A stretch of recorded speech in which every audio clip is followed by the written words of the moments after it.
Hello and welcome to another edition of the Willy-Nilly show. Today we have with us a very distinguished guest, senior and eminent journalist Fred Weir, all the way from Moscow.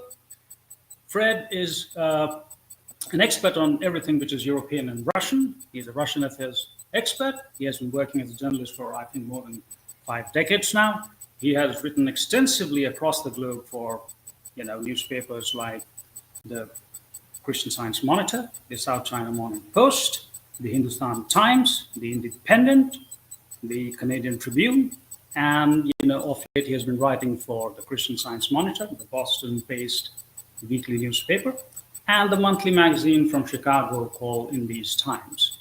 So let's welcome Fred Weir to the show. Hi. Hello, Mr. Weir.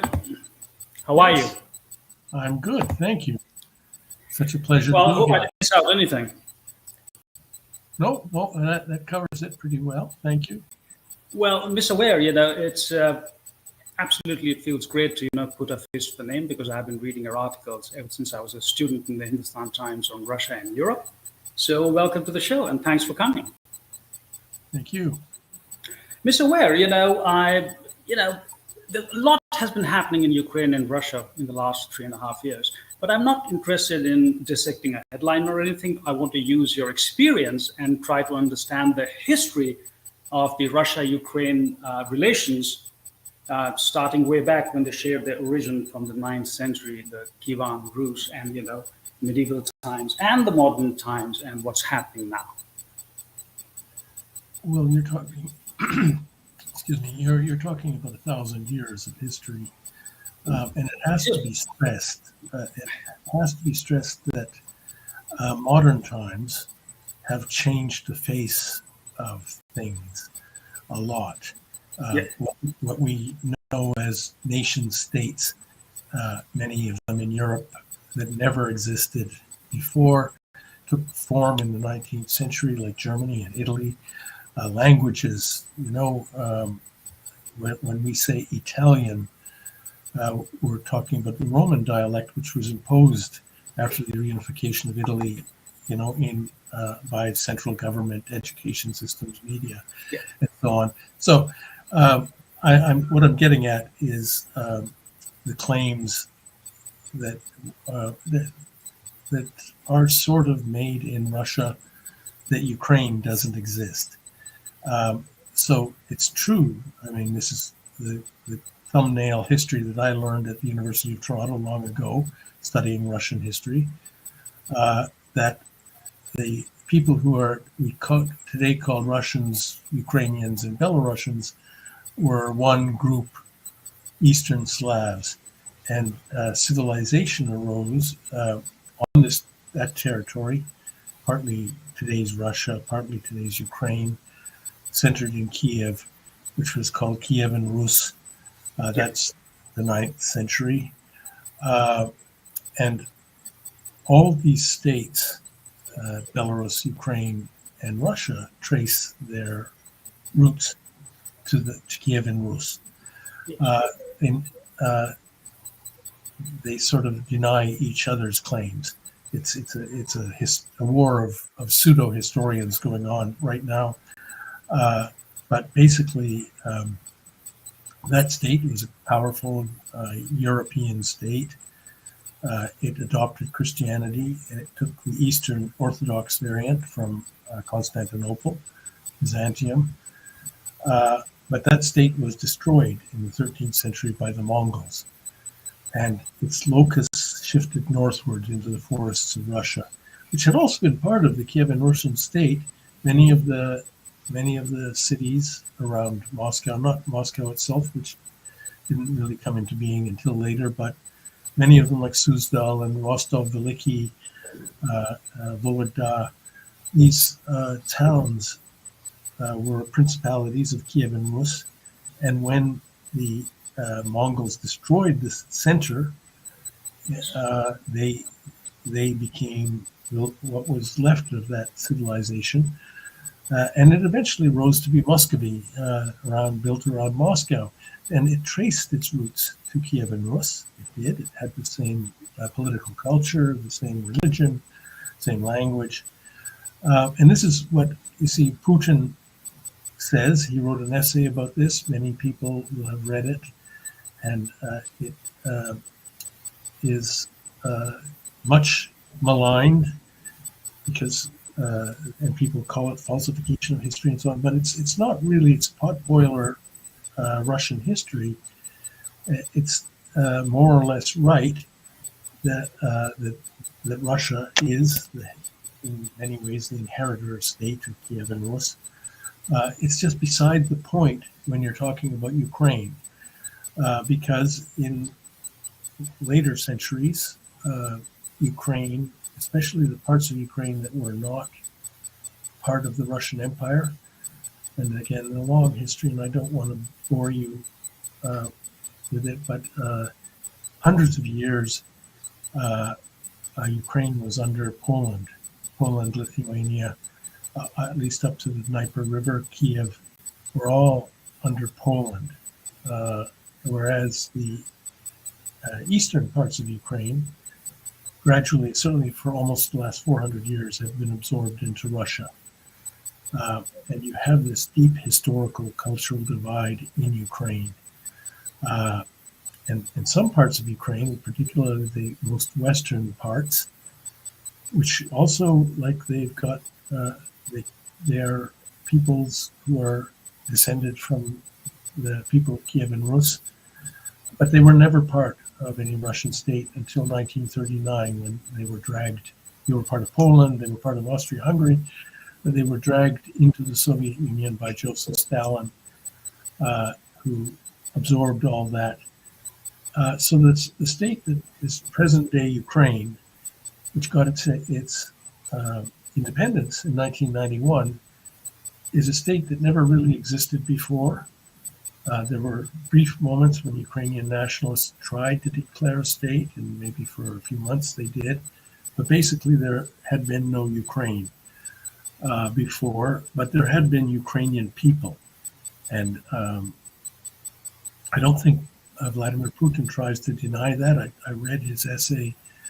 I don't think politicians should be dabbling in history.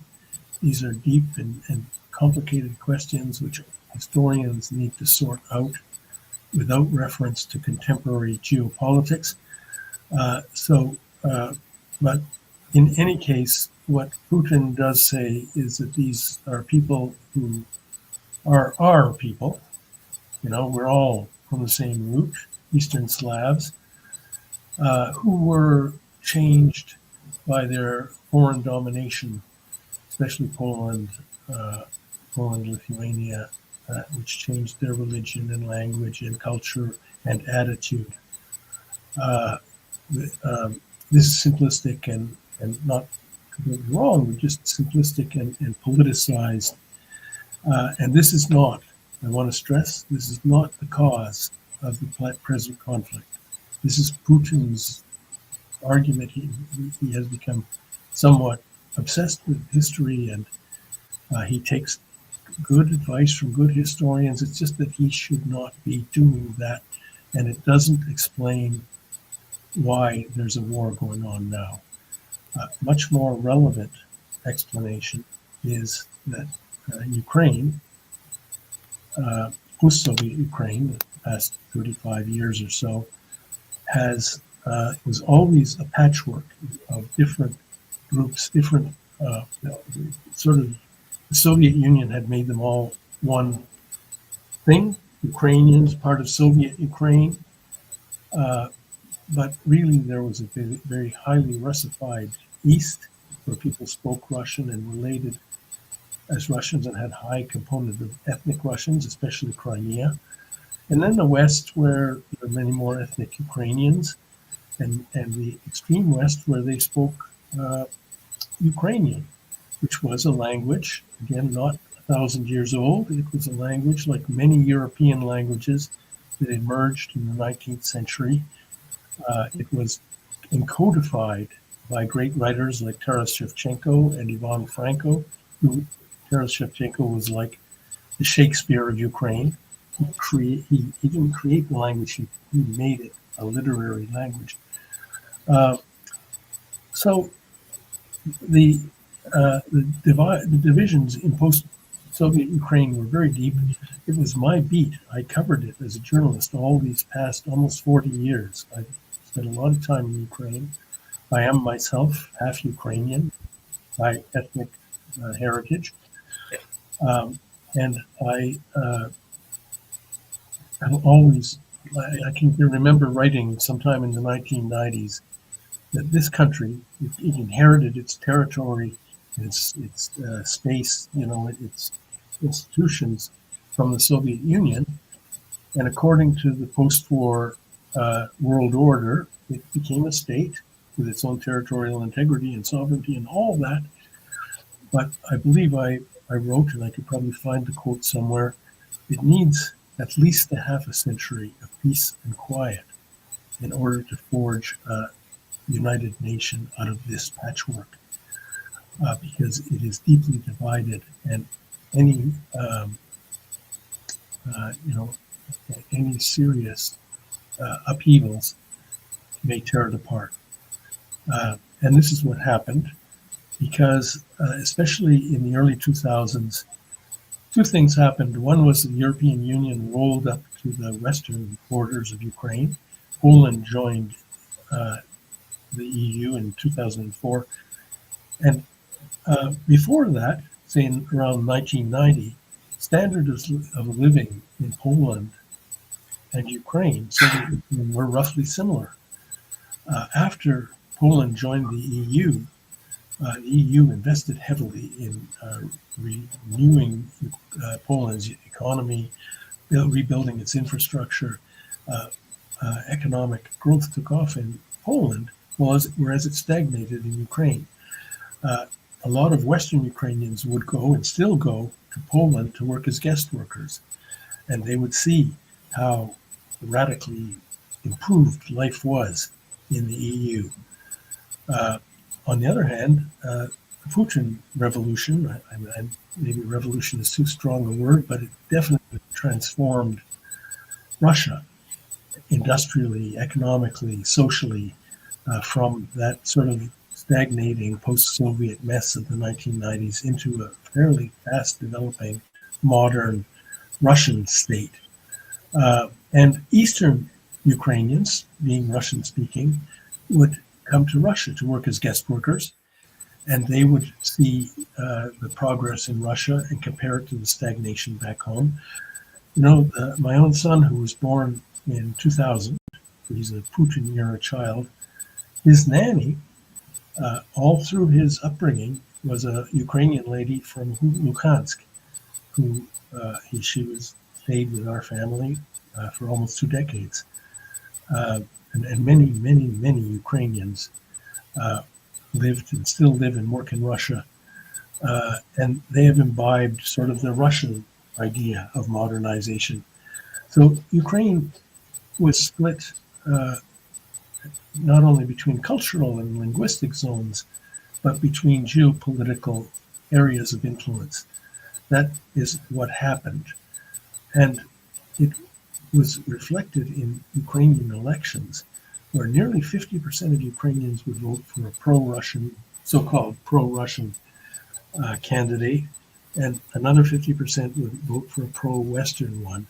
And it came to a head in the Orange Revolution in 2004, when a relatively small minority of Ukrainians from the West, but being much more politically mobile than Ukrainians in the East, more or less besieged downtown Ukraine and forced a rerun of the election, which had been won by Yanukovych, the pro-Russian guy, and then very narrowly the pro-Western guy won.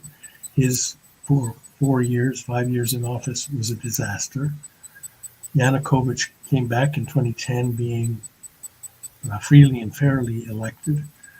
And then again, and you'll hear all kinds of different narratives about this, but the main point is that rather small minorities of people concentrating in downtown Kiev pushed the needle by camping out by creating pressure and overthrew Yanukovych. That was the Maidan. And it was like at the peak of the Maidan revolution, maybe so-called revolution, maybe there were, let's be generous and say 500,000 people in the center of Kiev demonstrating. But the population of Kiev alone is 3 million. And most of those people were bussed in from Western Ukraine. It is in no way comparable to an election, although it is generally treated uncritically as though it was a real thing. The power changed somehow legitimately. It did not. And it set off alarm bells in Moscow. They annexed Crimea. I'm going over what must be familiar ground now. But the fear in Russia, and the main cause of the current conflict, was NATO expansion. The certainty in the West, and again, I lived through all this, and I remember the strong certainty that people had that this expansion of the EU and NATO into Eastern Europe is inevitable. It's good, of course, it's good, but it's inexorable. And if it gets so slowed down or halted for a while, that's temporary. There was a real, almost evangelical certainty that European civilization will spread west. And it would have been fine if it had a strategy for including Russia, because from the 1990s, everybody in Russia wanted to join the West. I can remember well, because I covered it all as a journalist, even the communists in this town, Moscow, believed that Russia was going to have to join the US-led world order. They had terms that it would be on, but they always felt that that's the only way. There is no other alternative. And it took a long time for Putin, now president of Russia, in 2008 at the Munich Security Conference, he outlined a third way, that Russia would follow its own path. And that is where you can date the conflict from. It first erupted in Georgia, again in 2008. The president of Georgia invaded these two Russian protectorates, which were legally part of Georgia but were separatist entities since the early 1990s. They killed Russian peacekeepers in this. I don't want to go into great detail, but that triggered the Russian invasion of Georgia. At that point, the Russians pulled back. They did not occupy any part of Georgia other than those two separatist republics, which they have made full protectorates of Moscow now. But then the handwriting was on the wall. The Russians have made it clear that NATO membership for Ukraine was a red line. They would not allow it. And I'm not justifying this. I'm not advocating it. I just know the Russians really, really well. And this is one thing that they will not accept Ukraine in NATO. Take that for what it's worth. And if you think it's totally unreasonable and wrong, ask yourself what would happen if Mexico wanted to join a Chinese-led military alliance. How would that go down in Washington? Would the discourse be all about how, well, Mexico is a sovereign country, can choose its own security alliances? It wouldn't. So this is the world we live in, and there were many alternatives before 2014. Yeah, please interrupt me. Can I briefly? Sorry about interrupting you, but you said something about Russia has no problem with Ukraine joining EU, but they have a problem with Ukraine joining NATO. What's the difference between if they join EU versus joining NATO? I always thought about that. Well, the NATO is a military alliance. Yeah. This is the thing that see, the Russians had no problem at all with Finland, which was neutral. Finland is a really good model of a country that can straddle the two. Alexander Stubbs has recently said that there's no point in continuing this animosity with Russia. I mean, he seems like a sensible guy. Well, it took him a long time to get around to this, but yes. And again, I'm not advocating it. Post World War II, the power politics that went on, Europe was completely redesigned by Stalin, Churchill, Roosevelt at Yalta, and later Potsdam. Roosevelt was dead by then, but anyway, the Europe that we know included an anomaly. Finland, which had declared neutrality, it had some kind of obligation to toe a line of not pro-Soviet, but not anti-Soviet policy. And it was free to develop its relations with the West, and it did. While maintaining neutrality, Finland joined the EU, adopted the euro, and every time I visit Finland, which was in the past 30 years very often, I always take a moment to wonder at how well it worked out for the Finns. Before this war, before 2022, when the Russians were pressuring NATO to negotiate, if there was goodwill and creative diplomacy, it would have been possible to create a belt of neutral countries between Russia and NATO, not just Ukraine, but also Georgia, even Belarus could have been included. You could have had this cordon sanitaire of countries that are neutral and relatively demilitarized, but with their doors and windows open both ways, east and west. It would have been very productive, and it would have been very good for those countries. And what I want to conclude by saying, at least in this long rant of mine, is that it's still possible for Ukraine. The Russians have made it clear, even in the last round of peace negotiations, which are now defunct, unfortunately, for the moment, they made it clear that they have these terms. Russia will now take at least 4 more provinces, oblasts, of Ukraine, territories. But territory was never their main demand. Their main issue was Ukrainian neutrality and a degree of demilitarization, and a few other things, rights for Russian speakers, a few political issues, but not that onerous. And they made it clear repeatedly, and they continue to do so, that Ukraine can join the EU. And so it can make its own economic choice, it can keep its democracy, and though it will be diminished in size, it can keep its independence and territorial integrity. And so I always find myself wondering, what is it that we in the West care about? Why do we care about Ukraine so much? What are the main priorities that we have that we want to save Ukraine for? Are those not it? Democracy, sovereignty, and a Western ability to integrate with the West. Because the Russians have already conceded those things, even after almost 4 years of warfare. So the war goes on, and it's tragic. And probably, I mean, many of my friends, people I know and deeply respect, blame Putin for starting the war.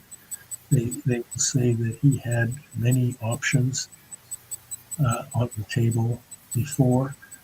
He didn't mean to start a war. He meant to make a swift regime change, a la George Bush in Iraq. That failed miserably, at which point the Russians did show the wisdom of pulling out and trying to negotiate peace.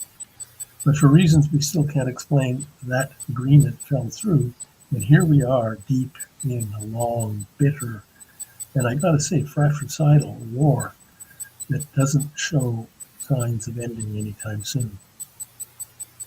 Mr. Weir, if Russia and Ukraine, their shared origins date back to the 9th century with the formation of the first Eastern Slavic state of Kyivan Rus, centered in Kiev, and when at that point in time there was no Russia, no Ukraine, then why can't they accept the fact that they are really one people? I'm not talking only about the Russians, but Ukrainians and the Belarusians. And why don't they form one state again? Because, they have combined their oil and gas reserves are enormous. They are self-sufficient in commodities. They're energy rich. They've got minerals. They've got everything going for them. And, once they become one state, then they will be saved from the evil eyes of the West and the deep state and America. I mean, this is just my thought, and even Mr. Putin calls it one people. He's historically speaking, he's not just saying something in the air. You're quite an idealist, Rahul, and it's not very realistic. You're an Indian. And you live in a great federated state, many different peoples, different languages. It was created by Imperial Britain. Yep. And it survived, and with wise leadership and integrative policies, it will continue to survive. I'm not questioning India, but the Soviet Union broke up. It broke up around deep national differences, and Ukrainians, certainly in the West, were one who. And I say this having grown up in the Ukrainian Canadian community. This is my background. Ukrainians have two, as a people, they were always oppressed, always under somebody's iron heel, but two historic oppressors. I mean, in the last several hundred years, one is Poland, and the other is Russia. And the Soviet Union intensified, at least in the western parts of Ukraine, deep anti-Russian feelings. And I want to stress that, yes, they're all were one people 1,000 years ago, but they're not anymore, any more than Croatians and Serbians are one people, even though they speak one single language. They were divided by historical circumstances. They went separate ways. I think that, by the way, I do believe, even reading Putin's essay, which is I didn't, as I said, I didn't think he should be dabbling in historical analysis, but he is aware of these differences. There is such a people as Ukrainians. They are different, and they do have the right to their own state, which they did achieve, at the collapse of the Soviet Union. They did achieve that state, and hopefully, even after this terrible war, they will have it. And I listen carefully to what the Russians say. I'm very sensitive to changes in tone, and they've been very consistent about this. They do not want to occupy Western Ukraine or even Central Ukraine. They don't want to restore the Soviet Union or much less the Russian Empire. You hear a lot of that, and it's not good analysis. It doesn't explain Putin's behavior even during the past 25 years. For instance, why in 2008, having defeated the Georgian army and occupied big parts of Georgia, why didn't they march on Tbilisi? If his goal was to restore the Soviet Union, why didn't he do that? He didn't. He pulled back to the previous boundaries. That is, South Ossetia and Abkhazia are in the Russian sphere, but Georgia was left to its own devices. He didn't even try to change the regime. And similarly in Ukraine, they don't want to take over the government of Ukraine, but after this war, there will be some tough demands, I'm sure. One is that the territorial concessions, which even Foreign Minister Lavrov was explaining yesterday that they have not been able to protect the Russian speakers, the Russian-oriented population of Ukraine. Even after 2014, there were 8 years during which the Minsk Accords could have worked. Ukraine could have been reintegrated in some federative way where Russians would be protected. That never happened.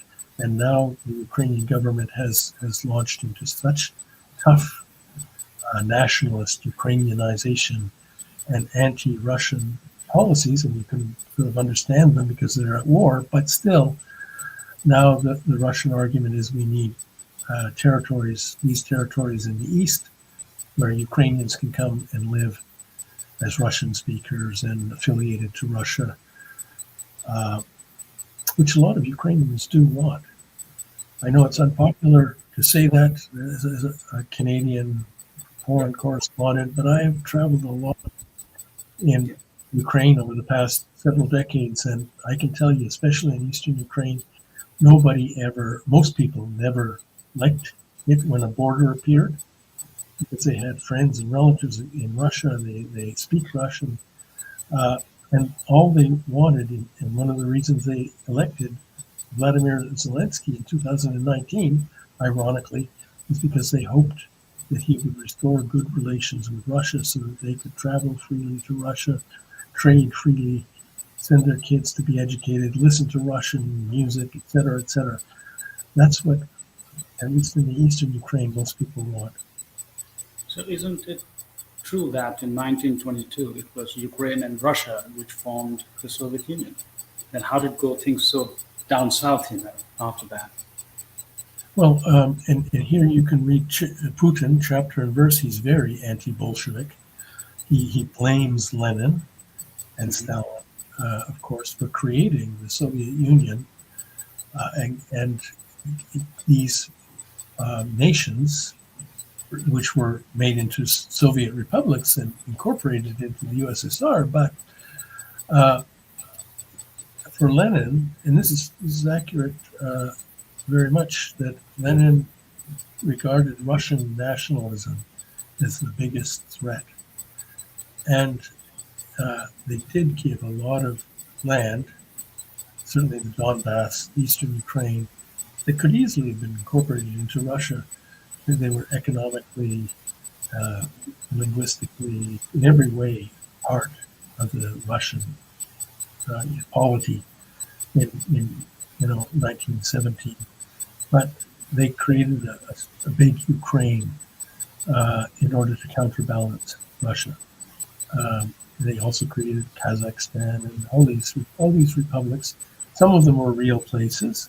The Baltic states certainly were real places. A lot of places that had been subsumed into the Russian Empire, which were dragged back into the Soviet Union, especially after 1945, were very, very different places from Russia. But you couldn't have said that about the Donbass. That was, that in most of Eastern Ukraine was Russian-speaking, Russian, and it still is. So this is Putin's complaint against Lenin. Again, what's she going to do? The Soviet Union was built on a completely different set of premises. It was an ideological state.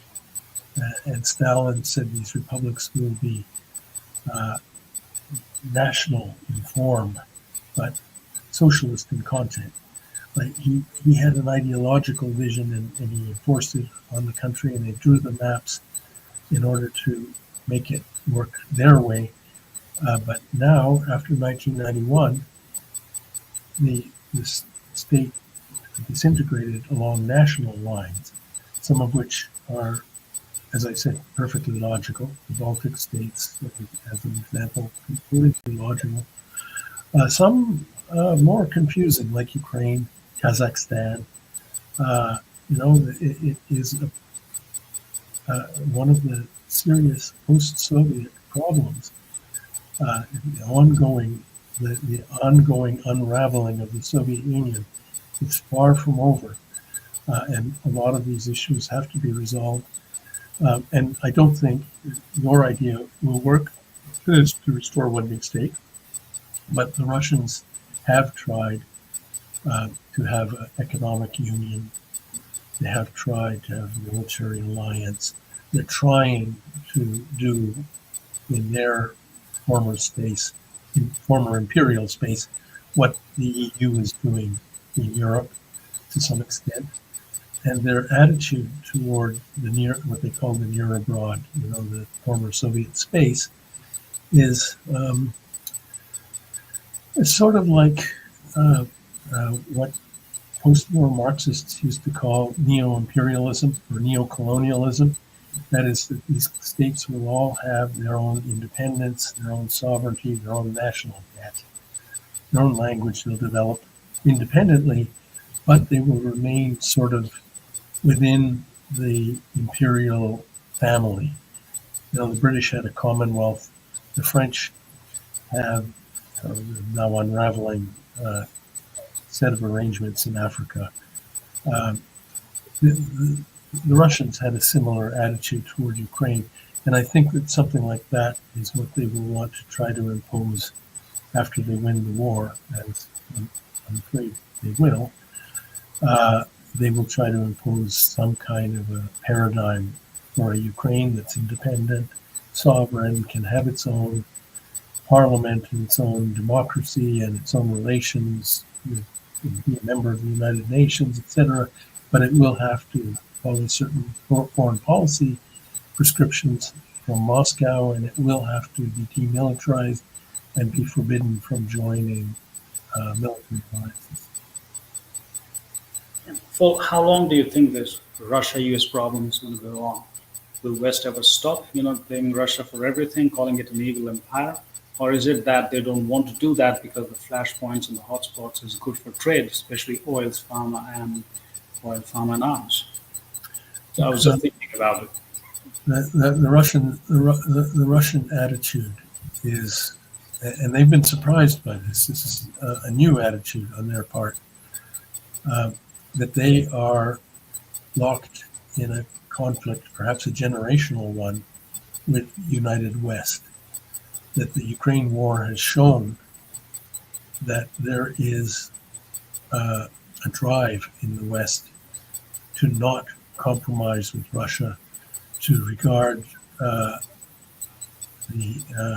former Soviet space as eventual parts of the EU and NATO.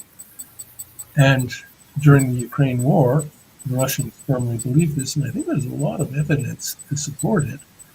The West has believed that it can inflict a defeat on Russia by leaving it and draining it. I think that is waning now. You can hear the voices of despair growing.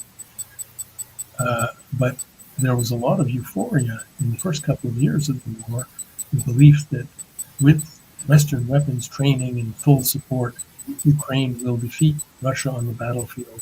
Ukraine will force so much, and sanctions and many other, all the pressure will force the overthrow of Putin, maybe even the breakup of Russia. There was a lot. You can go back and find the literature. I'm not saying it was official, but the voices right under the official surface were very optimistic about defeating Russia. Not so much anymore, and Europe is facing a sea of woes, and Trump has pulled away. So we're looking at a different geopolitical environment now. Don't know where it leads, but I think it's just sheer mathematics. Russia is going to win the war, even if the peace settlement comes up. No other, no other unpredictable end occurs. Russia will simply win the war. It will grind Ukraine down and force its terms on Ukraine. And the longer that goes on, the more people will die, the more destruction will happen. But I don't think there's any preventing it. And it becomes clearer and clearer every day that there's no preventing eventual victory. And Europe and the West will have to come to terms with that. But Russia has also benefited from this war for the simple reason that it has pushed its arms sale, and also it has, given them a chance to streamline the defense production, and also, streamline their banking and financial system, the way they trade with other countries in local currencies. So some good has also come out of it, in a sense. I wouldn't really put it that way. The war has been a terrible tragedy. It's horrific.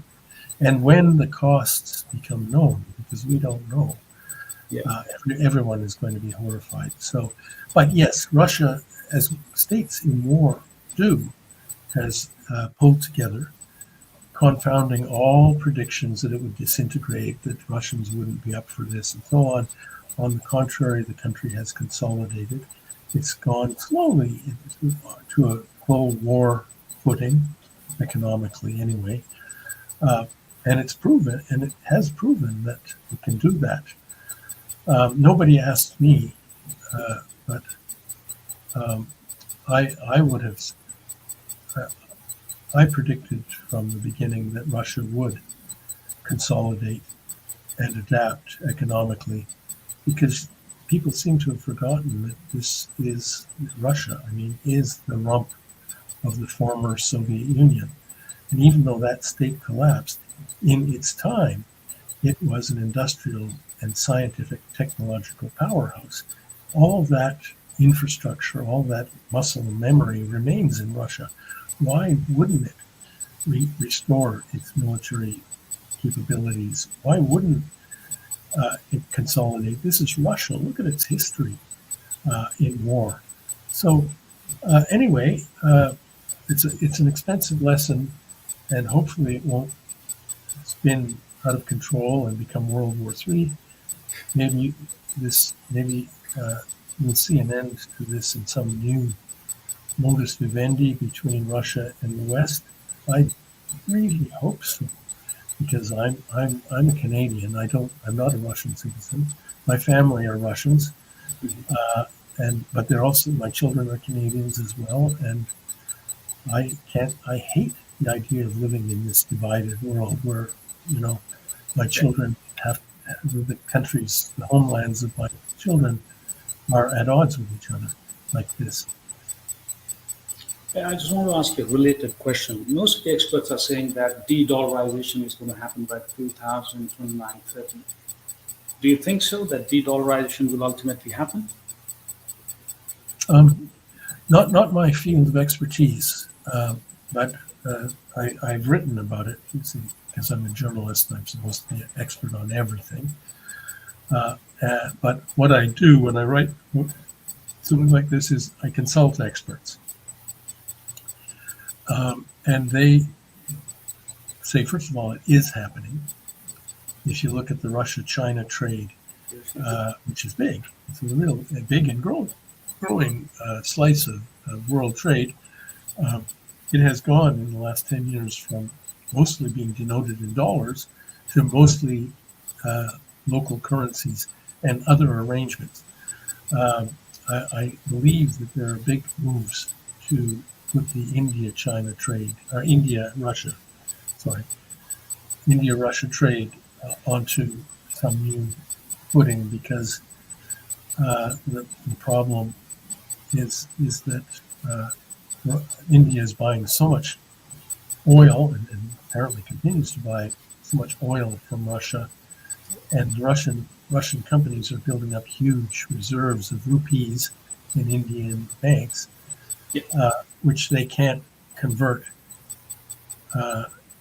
and so there are mechanisms being worked out. I'm reliably told that Russians can invest this money.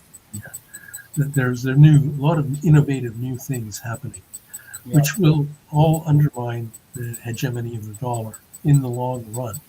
But I have never talked to an expert that tells me that's going to happen imminently. Okay. And I wanted to talk to you about something which is very interesting, which I noted. And in fact, you have written an article also on the American oil sanctions on two firms, Rosneft and Lukoil. But that's not what I want to talk about. I noticed something interesting. Well, Russia has the largest gas reserves, and gas is the future, more so than the oil.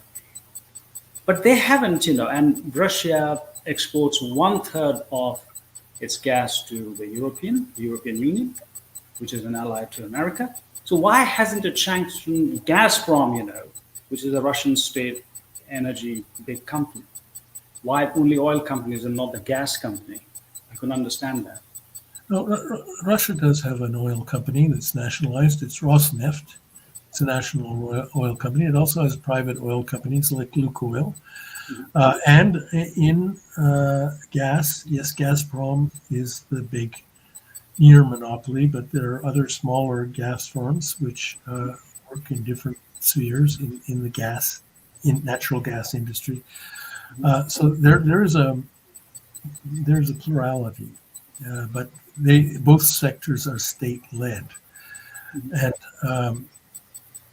in this respect, there's some kind of major shift taking place with gas, because the Russians, since the 1980s, have depended on Europe as its biggest customer for natural gas, and it was reliably piped gas first across Ukraine, the Druzhba pipeline, and I guess that's a thing of the past. And then they have built these pipelines that go around Ukraine, the two Nord Stream 1 and 2. 1 and 2, which were blown up 3 years ago, and there's the Turk Stream, which goes under the Black Sea. But I think the Russians right now, and the mood in Russia is that they don't think things will be good relations will be restored with the West or even with Europe for a long time. And they are betting more on China. They have built already since 2014 one big pipeline, Power of Siberia pipeline, gas pipeline that goes to China from gas fields in eastern Siberia.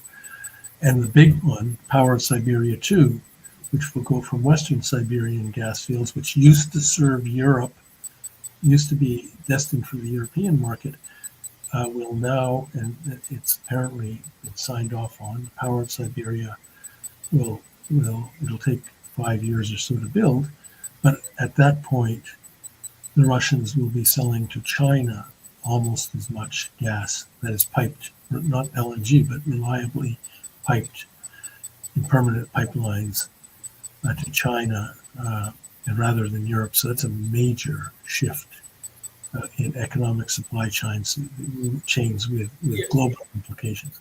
But why didn't they sanction Gazprom? I mean, that's something which I have been thinking about. Why only oil companies?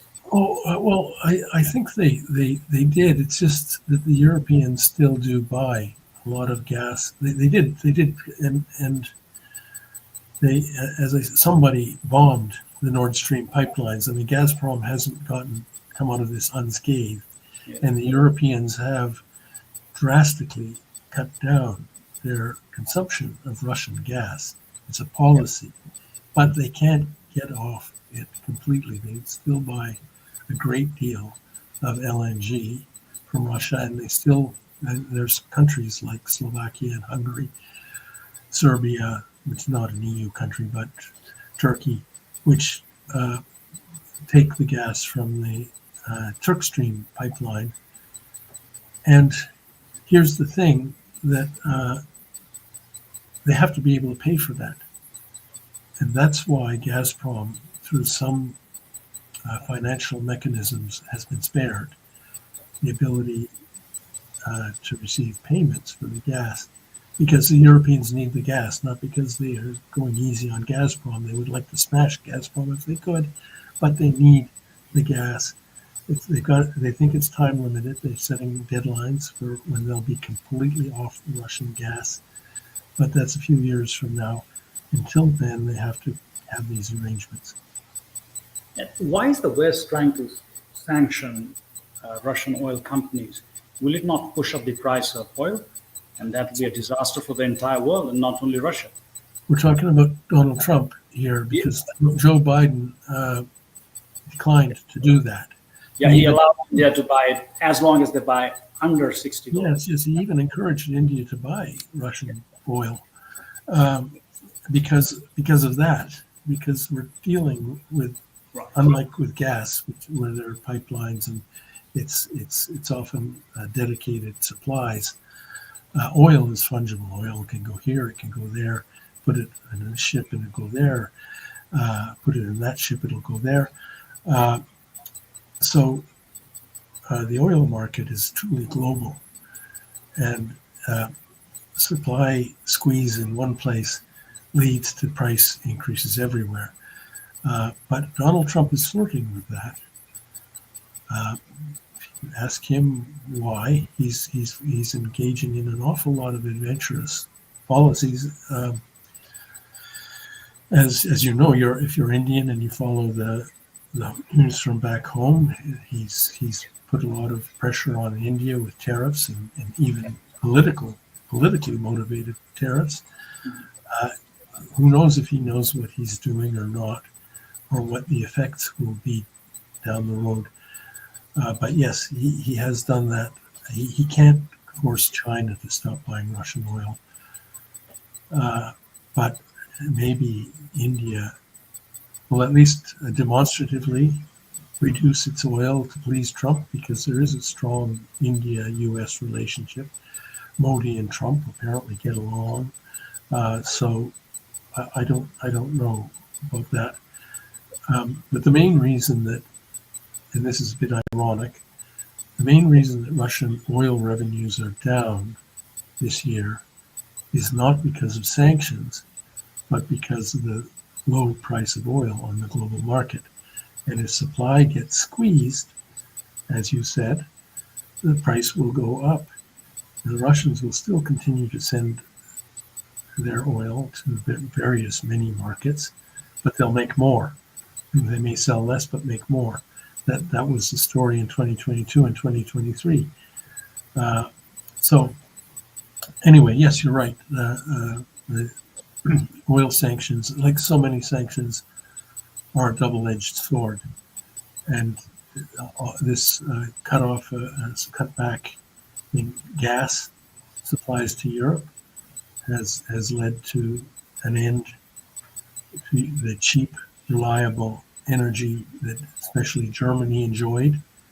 And you see the German economy tanking now, deindustrializing. I don't think that's too strong a word. And the biggest single reason is rising energy costs. And the biggest single reason for that is European sanctions on Russia. So why is it that UK and French, out of all the European Union countries, they are the ones who are really, really hostile towards Russia?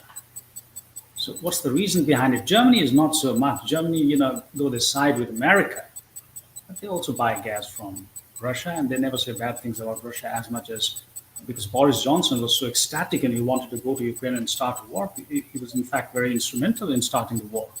And they were always, trying to do some kind of hanky-panky here and there. So why do you think that UK and France hate Russia so much? Well, I would separate France. I think France is a much more complicated story, and if you listen to the various statements of Emmanuel Macron, like he goes back. So not him, but Britain. Yes, it is congenitally anti-Russian.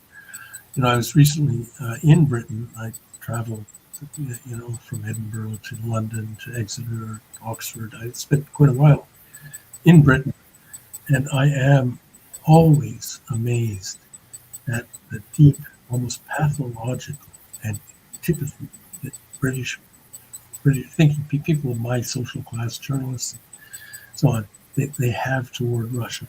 I cannot actually explain it. It's visceral, and they just, you cannot have a rational conversation with some people about Russia,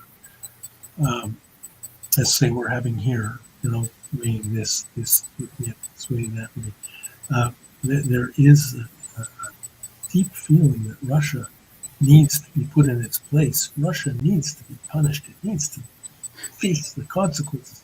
like people get emotional, even academics, people who are supposed to be committed to a methodology that's objective, they still let their passions overtake them when they're talking about Russia and Putin. And you only have to read the British press and the tone it takes, sometimes totally out of this world, through the looking glass tone about Russia, completely divorced from reality or rationality, but it passes for discourse about Russia in Britain. I don't know. I don't know why that is. I must ask you this question, and I've been wanting to ask you this question. So, many people blame Mr. Gorbachev for the disintegration of the Soviet Union. They, in fact, used to say also that he was a CIA stooge. And then after Gorbachev came Mr. Yeltsin. People, about all kind of things about his alcoholism and pinching the bottom of ladies. And then came Mr. Putin. So what I want to ask you is, first, the Gorbachev thing was really responsible for disintegration. And the second thing I want to ask you is, after Gorbachev came Yeltsin, and if a similar leader would have come instead of Mr. Putin, would Russia still be there, or it would have been another playground for America? Well, you're doing the what if thing, alternative histories. All I can say is that I came to the Soviet Union in 1986 myself. I was deeply enthusiastic about Gorbachev. And the more time I spent in the Soviet Union, the more I realized how dysfunctional the state and system had become. It wasn't working. And so Gorbachev wasn't the cause of its disintegration. He was a symptom. He wanted to engage in radical reform in order to restore the system, or to bring it back to its idealistic roots, Leninist roots. Gorbachev, I recall, was a passionate reader of Lenin. He reread Lenin, he would say, every night. And there's a lot there, a lot of inspiration, but that was where he drew his inspiration from. He wasn't a CIA stooge at all, but when he started tinkering with the highly centralized system, particularly in the sphere of national relations, inter-ethnic Republican relations, and economics, things, instead of getting better, started to fall apart. And I distinctly remember that. The population, even the Russian population, were deeply disillusioned with the system. They lived in it. It was stagnating. It was going nowhere. But in republics, particularly the Baltic states, but also Western Ukraine, you rapidly saw the loosening of screws fed a national independence vision that became overwhelmingly, because it was overwhelmingly popular in their own populations, and the system flew apart.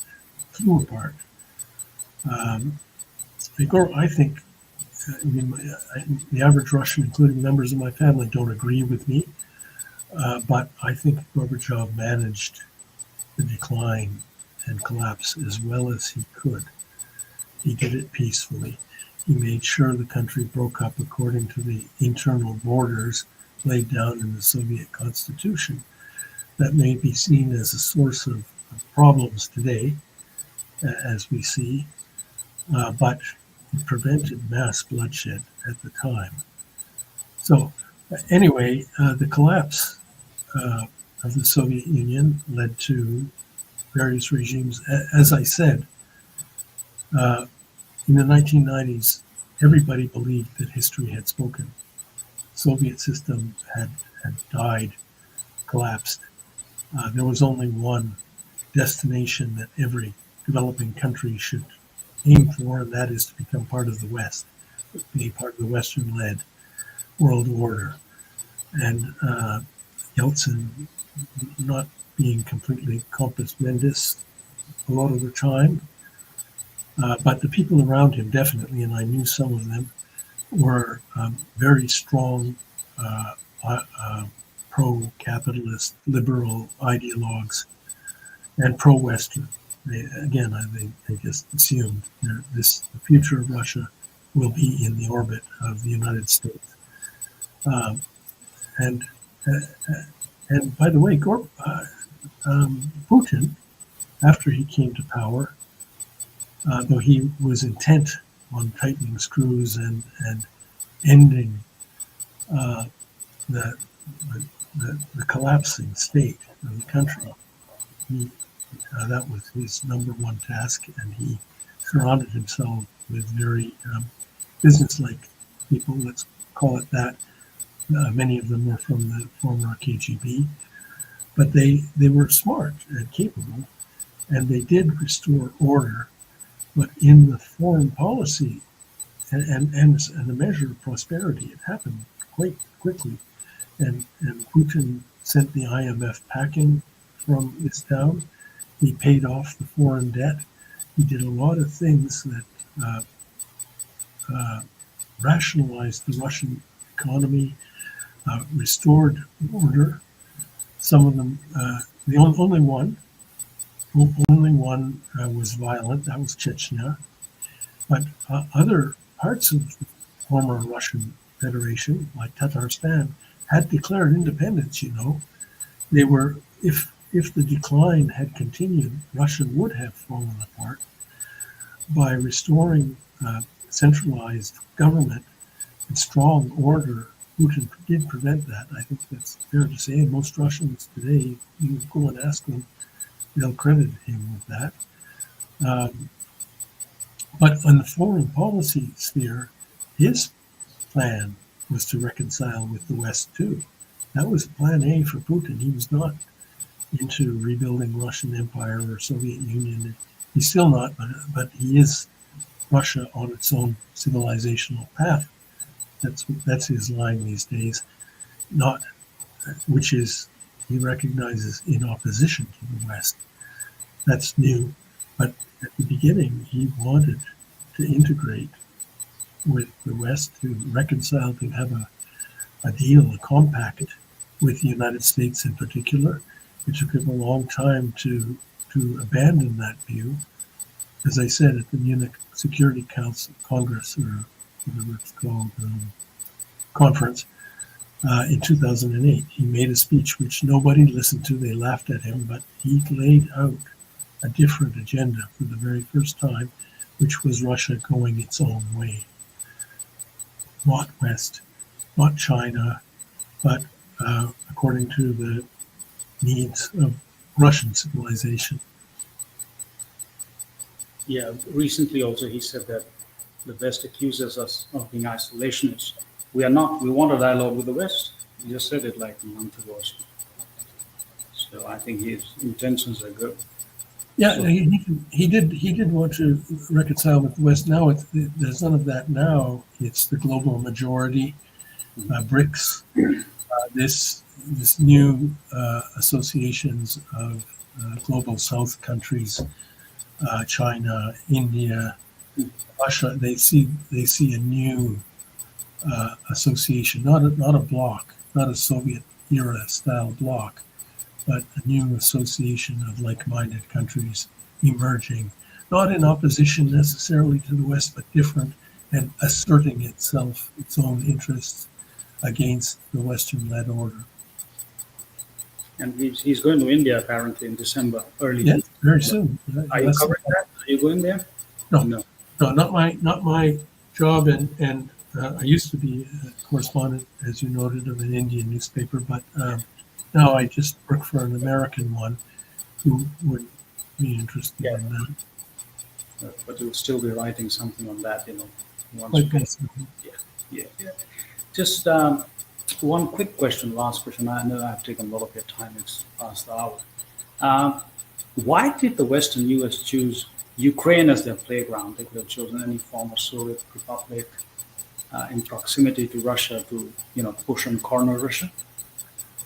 I don't think there's anywhere in the West a central brain that figures these things out. In fact, I think certainly the current crop of Western leaders are really terrible at long-term strategy. I often wonder about the utter incompetence that's on display among European leaders these days, and the United and American ones, Biden, Trump.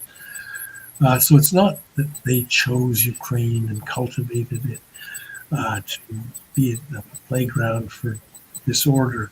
As Ukraine was, as I hope I described earlier, it was a deeply divided country. It was democratic, but it was politically profoundly divided along many lines, not just political lines, but cultural, linguistic, historical lines. And Ukraine was unstable.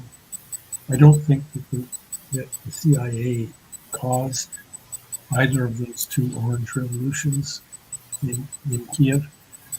I know that's what a lot of Russians will tell you, and certainly the United States, certainly, although this seems to be over, for the longest time they developed soft power through the National Endowment for Democracy and other agencies that funded NGOs.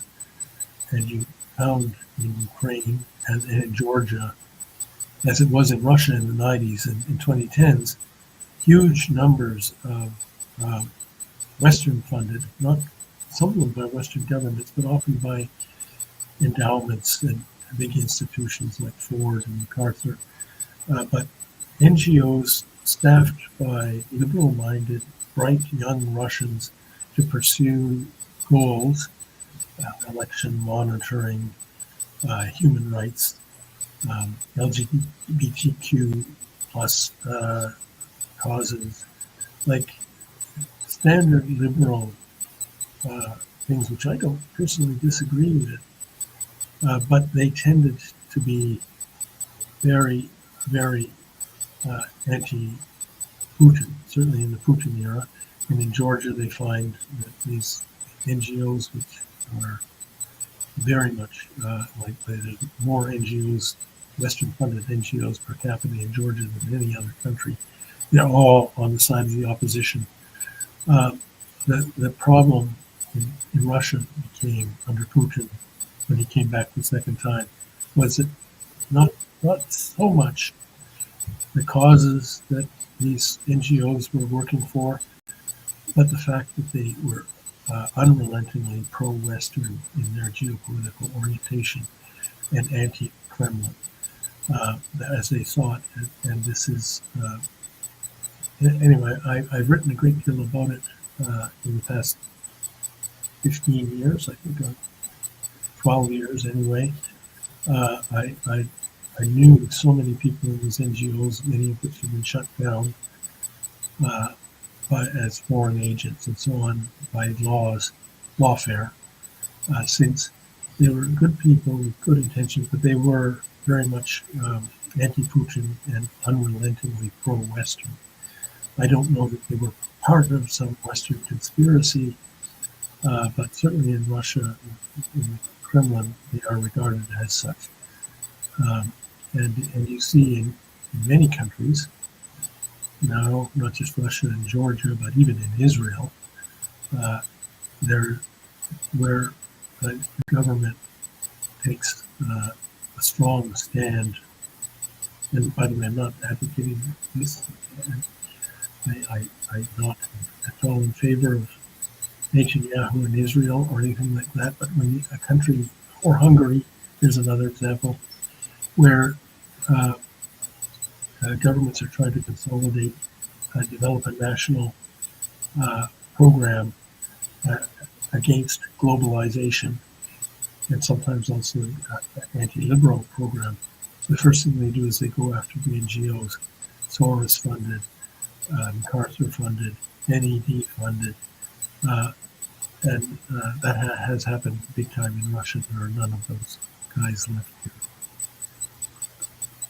So I think that's pretty much for today. Thanks for coming, and hopefully we'll meet soon. Thank you. It was a pleasure talking to you. Same here. I'm in your old stomping ground, and it's a gloomy day today. Yes, it's raining here. Here too. Uh-huh. We have that in common. Okay, Yeah. goodbye, Rahul, and lovely chatting with you. Same here, and look forward to seeing you again. Hopefully soon. Okay. Give me a call. Stay in touch. I'll do that. Thank you. Cheers. Cheers. Bye-bye. And friends, please do like, share, and subscribe. Thank you. Bye-bye. Bye-bye. I can't figure out how to get out of this. Oh, the top right-hand corner would be an orange button. Do you see that? It says something. No. Okay, you don't have to do it. I think I'll do it. You all. You do it. You do it. And Bye-bye. thanks. Yeah. Bye-bye. Bye.